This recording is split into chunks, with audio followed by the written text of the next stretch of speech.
Dear students, today we will study about coaxial cable.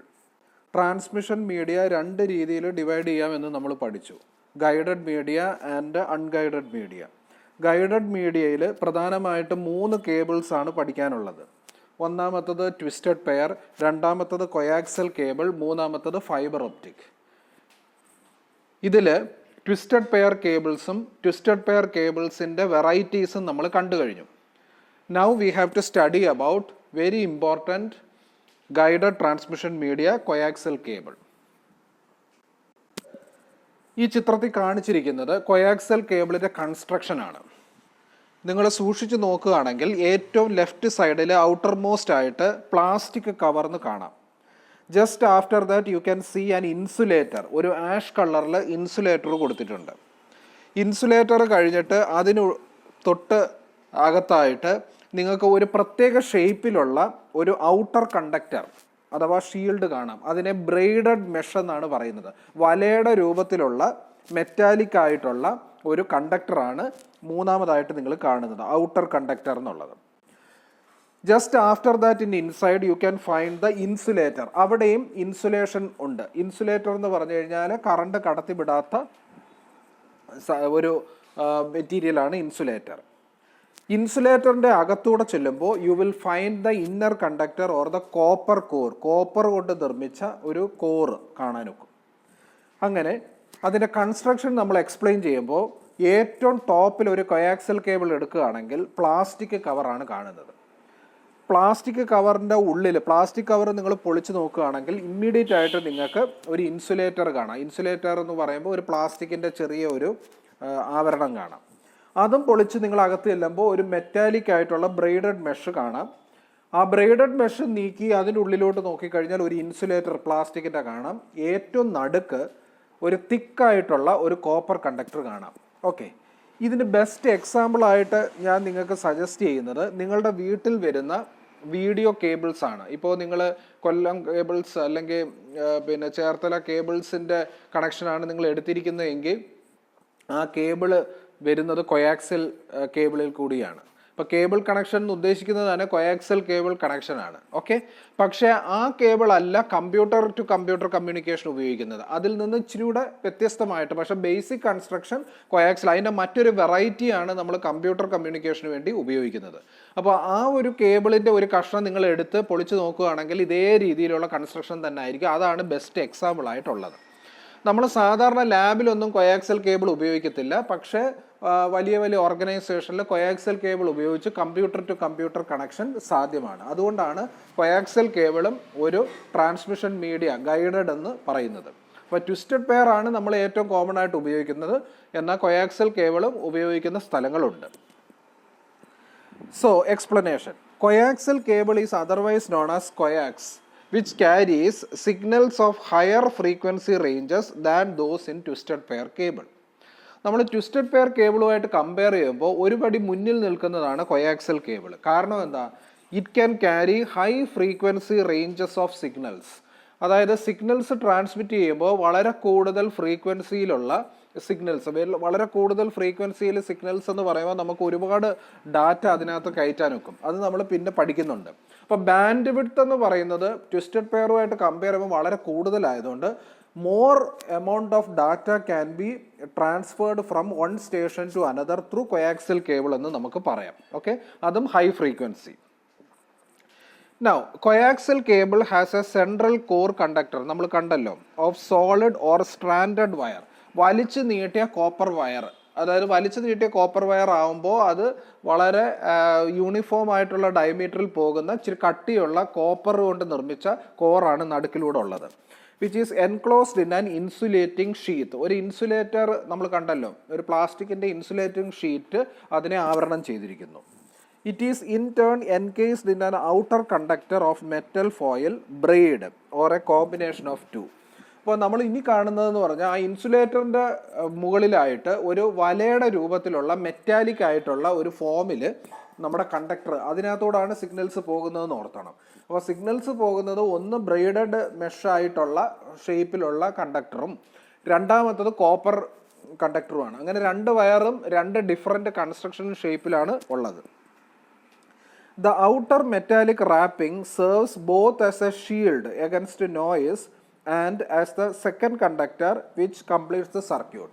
അപ്പോൾ രണ്ട് conductor ഉണ്ടെങ്കിലേ circuit complete ആവും. അപ്പോൾ ഈ ബ്രെയ്ഡഡ് ആയിട്ടുള്ള ഫോമിലുള്ള മെഷ് എന്തിനൊക്കെ ഉപകാരപ്രദമാകുന്നു എന്ന് ചോദിച്ചു കഴിഞ്ഞാൽ, ഇൻ്റർഫിയറൻസ്, നിങ്ങൾക്കറിയാലോ ഇലക്ട്രിക്കൽ കണ്ടക്ടറിൽ കൂടെ ഇലക്ട്രിസിറ്റി കടന്നു പോകുമ്പോൾ അവിടെ ഇൻ്റർഫിയറൻസ് ഉണ്ടാകും. ആ ഇൻ്റർഫിയറൻസിനെ തടയാൻ ഈ ബ്രെയ്ഡഡ് ഷേപ്പ് കൊണ്ട് സാധ്യമാകുന്നു. അതാണ് പരീക്ഷണത്തിൽ കൂടി മനസ്സിലാക്കുക. അതുകൊണ്ടാണ് ബ്രെയ്ഡഡ് ഷേപ്പിലുള്ള കണ്ടക്ടർ ഉള്ളത്. The outer conductor is also enclosed in an insulating sheet and the whole cable is protected by a plastic cover. ഇനി ഈ ബ്രെയ്ഡഡ് മെഷിനെ ആവരണം ചെയ്തുകൊണ്ട് ഒരു ഇൻസുലേറ്റർ ഉണ്ട്. ഓക്കെ, ആ ഇൻസുലേറ്ററിൻ്റെ പുറത്ത് പ്ലാസ്റ്റിക് കവറുണ്ട്. ആ പ്ലാസ്റ്റിക് കവറാണ് കറുത്ത കളറിലോ അല്ലെങ്കിൽ വെള്ള കളറിലോ നമ്മൾ കേബിളിൻ്റെ കളറായിട്ട് നമ്മൾ കാണുന്നത്.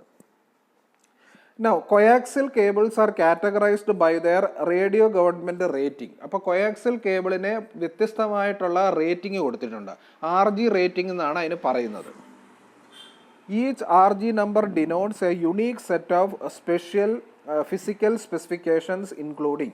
ഒരു RG നമ്പർ നമുക്ക് കിട്ടിക്കഴിഞ്ഞു കഴിഞ്ഞാൽ അതിലെ റേറ്റിംഗ് വ്യത്യാസം മനസ്സിലാക്കാൻ വേണ്ടി ചില ഫിസിക്കൽ സ്പെസിഫിക്കേഷൻ ഈ RG നമ്പറിൻ്റെ കൂടെ കാണും. അതായത് the wire gauge of the inner conductor, okay, അതിനകത്തെ അതിൻ്റെ the thickness and the type of inner insulator, the construction of shield, the size and type of outer casing.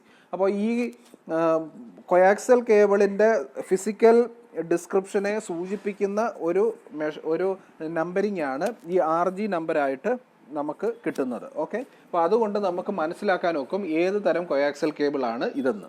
പലതരമുണ്ട്. Now ഇവിടെ ഏറ്റവും popular ആയിട്ടുള്ള 3 എണ്ണമാണ് കാണിച്ചിരിക്കുന്നത്. ഒന്ന് RG59, RG58, RG11. ഓക്കെ, ഇത് RG59 എന്ന് പറയുന്ന കാറ്റഗറിയാണ് നിങ്ങൾക്ക് കേബിൾ ടി വിയിൽ ഉപയോഗിക്കുന്നത്. നിങ്ങളുടെ വീട്ടിലൊക്കെ എത്തുന്ന കേബിൾ ടെലിവിഷൻ കൊയാക്സൽ കേബിൾ എന്ന് പറയുന്നത് RG59 ഫോമാണ്. അതിന് ഫിസിക്സിലെ ഒരു ഇമ്പിഡൻസ് എന്ന് പറയും. കണ്ടക്ടർ ആകുമ്പോൾ അതിന് റെസിസ്റ്റൻസും ഇമ്പിഡൻസും ഒക്കെ ഉണ്ടല്ലോ, അത് നിങ്ങൾ ജസ്റ്റ് ഒന്ന് അറിഞ്ഞിരുന്നാൽ മതി. 75 ഓം ഇമ്പിഡൻസ് ആണുള്ളത്. RG58 എന്ന് പറഞ്ഞാൽ 50 ഓം ഇമ്പിഡൻസും തിൻ ഈതർനെറ്റ് എന്ന് പറയുന്ന ഒരു കമ്പ്യൂട്ടർ നെറ്റ്വർക്ക്. അപ്പോൾ അത് കമ്പ്യൂട്ടർ നെറ്റ്വർക്കിന് ഉപയോഗിക്കുന്നതാണ് RG58. ഓക്കെ, തിൻ ഈതർനെറ്റ് എന്ന് പറഞ്ഞാൽ ഒരു ലോക്കൽ ഏരിയ നെറ്റ്വർക്കാണ്. ഓക്കെ, അത് നമുക്ക് ഫ്യൂച്ചറിൽ പഠിക്കാനുണ്ട്. അപ്പോൾ ലോക്കൽ ഏരിയ നെറ്റ്വർക്ക് എന്ന് പറയുമ്പോൾ കമ്പ്യൂട്ടർ നെറ്റ്വർക്കാണ്. അപ്പോൾ കമ്പ്യൂട്ടർ നെറ്റ്വർക്കിലെ കമ്പ്യൂട്ടർ ടു കമ്പ്യൂട്ടർ കമ്മ്യൂണിക്കേഷന് വേണ്ടി RG58 ഉപയോഗിക്കുന്നു. RG11 അതുപോലെ തന്നെ കമ്പ്യൂട്ടർ കമ്മ്യൂണിക്കേഷൻ ഉപയോഗിക്കുകയാണ്. പക്ഷേ വ്യത്യസ്തമായിട്ടുള്ള തരത്തിലുള്ള ഒരു ലാനാണ്. അതിനെ തിക്ക് ഈതർനെറ്റ് എന്നാണ് പറയുന്നത്. 50 ഓം ഇമ്പിഡൻസ് ആണ് ഉള്ളത്. ഇത് നിങ്ങൾ ഒന്ന് ഓർത്തിരിക്കുക. ഇനി അടുത്തതായിട്ട് കൊയാക്സലിനെ കുറിച്ച് പഠിക്കുമ്പോൾ what we have to know about is how will you connect these coaxial cable to a computer. കമ്പ്യൂട്ടറിൻ്റെ ബാക്കിലേക്ക് കൊയാക്സൽ കേബിളാണ് വരുന്നതെങ്കിൽ എങ്ങനെ കണക്ട് ചെയ്യും? ഇതാണ് നമ്മൾ അറിഞ്ഞിരിക്കേണ്ടത്.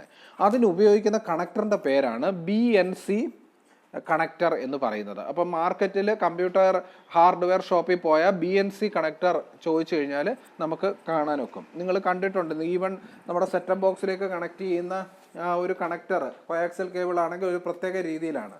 നമ്മൾ സാധാരണ ഈതർനെറ്റ് ആണെന്നുണ്ടെങ്കിൽ ഒരു പിന്നെ പ്ലാസ്റ്റിക് വെച്ചിട്ടുള്ള ഒരു ഷേപ്പിലുള്ളതാണ് നിങ്ങൾക്ക് കണക്ട് ചെയ്യാനായിട്ട് ഉപയോഗിക്കുന്നത്. PVC പോലുള്ള കളറിലെ കേബിൾ വന്നിട്ട് ഒരു പ്ലാസ്റ്റിക് റെക്റ്റാങ്കുലർ ഷേപ്പിലുള്ള ഒരു പിന്നെ സോക്കറ്റ് പോലുള്ളത് ഉപയോഗിച്ചാണ് നമ്മൾ കണക്ട് ചെയ്യുന്നത്. ഇവിടെ ആണെങ്കിൽ നിങ്ങൾ നോക്കിയ പടത്തിനകത്ത് കേബിളുണ്ട്, BNC കണക്ടറുണ്ട്. ഓക്കെ, ഇനി 2 കൊയാക്സൽ കേബിൾ കൂട്ടി യോജിപ്പിക്കണമെങ്കിൽ BNC T, നമ്മുടെ PVC പൈപ്പിൽ T ജോയിൻസ് ഉണ്ടല്ലോ, അതുപോലെ ഉപയോഗിക്കാം. റൈറ്റ് സൈഡിൽ നോക്കിയേ, അതുപോലെ തന്നെ ചിലപ്പോൾ ഒരു എൻഡ് ടെർമിനേറ്റ് ചെയ്യണം, അങ്ങോട്ടും ഇങ്ങോട്ടും കണക്ഷൻ ഇല്ല. നേരെ മറിച്ച് നമുക്ക് ഒരു കേബിൾ വന്ന് എൻഡ് ചെയ്യണമെന്നുണ്ടെങ്കിൽ BNC ടെർമിനേറ്റർ ഉണ്ട്, അത് ഗ്രൗണ്ട് വയർ ഉണ്ട്. നമ്മൾ കേബിൾ കണക്ട് ചെയ്യുമ്പോൾ കേബിളിലേക്ക് പിന്നെ പല കമ്പ്യൂട്ടേഴ്സും കണക്ട് ചെയ്തിട്ട് പിന്നെ നേരെ വന്നത് എൻഡ് ചെയ്യുന്ന, അതായത് ഇന്ന് അതങ്ങോട്ട് എക്സ്റ്റെൻഡ് ചെയ്യണമെങ്കിൽ ടെർമിനേറ്റ് ചെയ്യാൻ വേണ്ടി ഉപയോഗിക്കുന്ന BNC കണക്ടർ ആണ് BNC ടെർമിനേറ്റർ എന്ന് പറയുന്നത്. ഇതൊക്കെ പടങ്ങൾ നിങ്ങളൊന്ന് ഓർത്തിരുന്നാൽ മതി. ഇതൊന്നും അധികം ചോദിക്കത്തില്ല. നമ്മൾ ബേസിക് കൺസ്ട്രക്ഷനും ബാക്കിയുള്ള കാര്യങ്ങളാണ് ഉള്ളത്. പക്ഷേ നിങ്ങൾക്ക് കമ്പ്യൂട്ടർ നെറ്റ്വർക്ക് പഠിക്കുന്ന ആൾക്കാരെന്നുള്ള നിലയിൽ ഇതൊക്കെ കണ്ടാൽ മനസ്സിലാവണം. ഓക്കെ, ഇനി T P versus coaxial cable. ഇപ്പോൾ ഒരു കമ്പാരിസൺ പലപ്പോഴും ചോദിക്കും. ട്വിസ്റ്റഡ് പെയറും കൊയാക്സൽ കേബിളും തമ്മിൽ ഒരു കമ്പയർ ചെയ്യുക എന്ന് പറയും. So the attenuation is much higher in coaxial cable than twisted pair cable. Although coaxial cable has much higher bandwidth, the signal weakens rapidly and requires frequent use of repeaters. Attenuation എന്ന് പറഞ്ഞു കഴിഞ്ഞാൽ അതിൻ്റെ അർത്ഥം the loss of signal strength ആണ്. Signal സ്ട്രെങ്തിൻ്റെ power കുറയുന്നതിനെയാണ് attenuation എന്ന് പറയുന്നത്. അപ്പോൾ attenuation is much higher in coaxial cable than twisted pair cables. അപ്പോൾ ട്വിസ്റ്റഡ് പെയറുമായിട്ട് നോക്കുമ്പോഴത്തേന് കുറച്ച് ഡിസ്റ്റൻസ് ചെല്ലുമ്പോഴത്തേന് സിഗ്നൽ വീക്കനാവും. എവിടെ? കൊയാക്സലിൻ്റെ കേസ്. ടി പിയിൽ അത് മെച്ചമാണ്. കുറേ ദൂരം ചെന്നിട്ടേ സിഗ്നൽസ് വീക്കനാവും. എന്തുകൊണ്ടാണ്? ഇലക്ട്രിക് കറണ്ട് നമ്മൾ കണ്ടക്ടറിലൂടെ പോകുമ്പോൾ റെസിസ്റ്റൻസ് ഉള്ളതുകൊണ്ടാണ് ഈ വീക്ക്നെസ് വരുന്നത്. ഇനി although coaxial cable has much higher band വിഡ്ത്തിൻ്റെ കാര്യത്തിലും കൂടുതൽ ഡാറ്റയൊക്കെ കൊണ്ടുപോകാമെങ്കിലും ഈ സിഗ്നൽ വീക്ക്നെസ് എന്ന് പറയുന്നത് ഡിസ്റ്റൻസ് കമ്പയർ ചെയ്യുമ്പോൾ കുറച്ച് ഡിസ്റ്റൻസിൽ വെച്ച് തന്നെ ഈ കൊയാക്സൽ കേബിളിന് കുറയും. അതുകൊണ്ട് ഇടയ്ക്കിടയ്ക്ക് നമ്മൾ ആംപ്ലിഫൈ ചെയ്ത് കൊടുക്കണം. ആ ആംപ്ലിഫൈ ചെയ്ത് കൊടുക്കുന്ന ഡിവൈസിൻ്റെ പേരാണ് റിപ്പീറ്റർ എന്ന് പറയുന്നത്. കൊയാക്സൽ കേബിളിനകത്ത് ആംപ്ലിഫൈ ചെയ്ത് റീജനറേറ്റ് ചെയ്യുന്ന സിഗ്നലിനെ ഒന്നുകൂടെ പുനർജീവിപ്പിക്കുന്ന ഇടയ്ക്കിടയ്ക്ക് നമ്മൾ വെച്ച് കൊടുക്കേണ്ടുന്ന ഒന്നാണ് റിപ്പീറ്റർ എന്ന് പറയുന്നത്. Repeaters are used. ഓക്കെ, അടുത്തത് ഫൈബർ ഒപ്റ്റിക് കേബിൾ.